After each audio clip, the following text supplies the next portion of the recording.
Well, I still don't have a heat pump installed if that's what you're wondering, and the problem has been planning permission.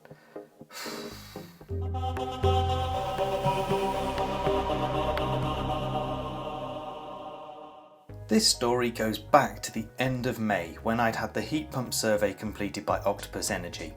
Despite most heat pump installations falling under permitted development rules, I needed planning permission for two specific reasons. The first reason was because the proposed location of the heat pump would sit closer than 3 metres from my property's boundary.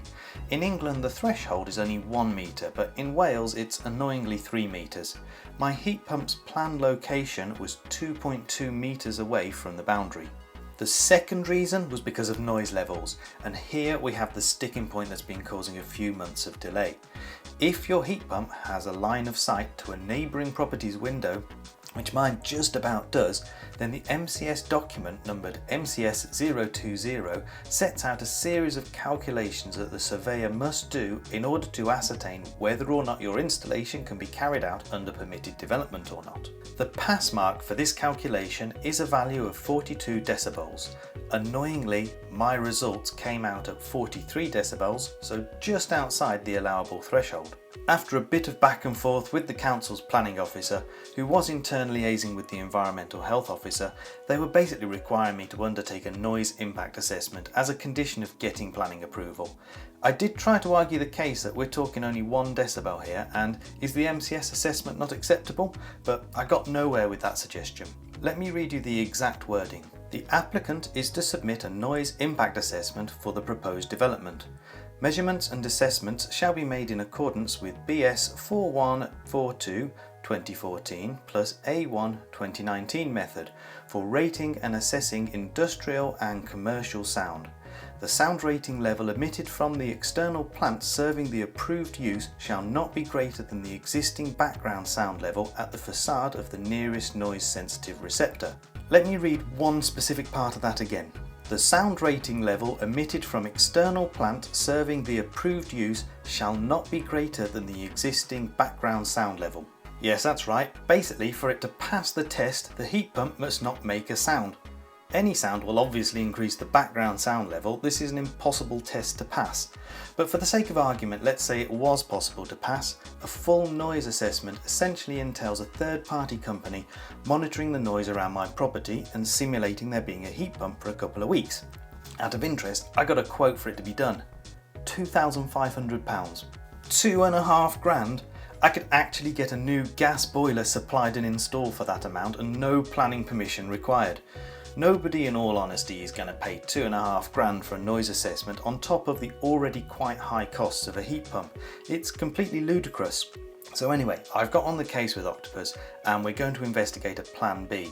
How can I adjust the installation to fit within permitted development rules? First of all, we have to move the location of the heat pump. It's not ideal, but we can move it from alongside the back of the garage to alongside the kitchen, which puts it just over 4 metres from my boundary. Now, based on the original surveyor's measurements, I have run the numbers on the MCS 020 calculations again. I think we might just about sneak it through. I get a noise value of 41.8 decibels, but you have to round that up to 42, which is quite literally in this scenario the answer to everything. But if the surveyor isn't quite so confident in those numbers, then we might have to drop the heat pump from a 6 kilowatt model to a 4 kilowatt one.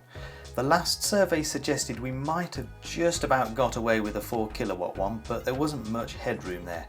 We'd probably need to upgrade more radiators if we did that, but the smaller heat pump runs slightly quieter, and if I run the numbers on that one, I get 41 decibels. Suffice to say, I'm pretty fuming about all of this. I really had hoped to get this installed over the summer in time for this winter, but it's looking increasingly unlikely now.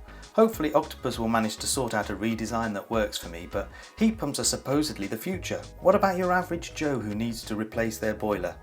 Most people aren't going to have the patience to go through this ridiculous assault course of red tape. If the government is truly serious about their net zero targets and the decarbonisation of domestic heating, then they need to pull their fingers out and make this easier. My house is reasonably typical, if slightly more spaced out than most. It's a detached house, and if I'm struggling to fit within the requirements, what percentage of other houses will be able to manage it? Well, let's see what the politicians have to say about this then.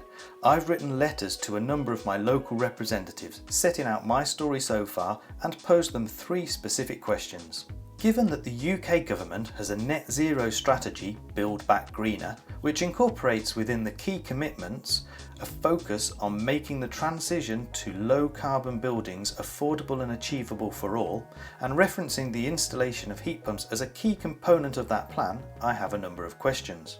Does the government acknowledge that the current planning processes and red tape around the installation of domestic heat pumps is onerous and a significant contribution to consumer reluctance, ultimately impacting the government's ability to achieve the goals of the net zero strategy? How does the government intend to ensure that the UK is able to meet the forecast demand for heat pump installations given the current tight planning restrictions around their installation?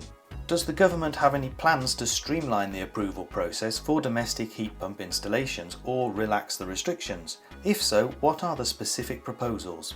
Now, of course, I have tweaked the wording of those questions slightly depending on whether the letter was for my MP, my Welsh Senedd member or my local councillors, so I'm hoping to get answers covering strategy from a very local level right up to a national policy. Anyway, if I get replies back to my letters, then I'll give you an update on that in a future video. If you found this useful, please give this video a like and don't forget to subscribe to my channel to find out what happens next. Thank you for watching, goodbye.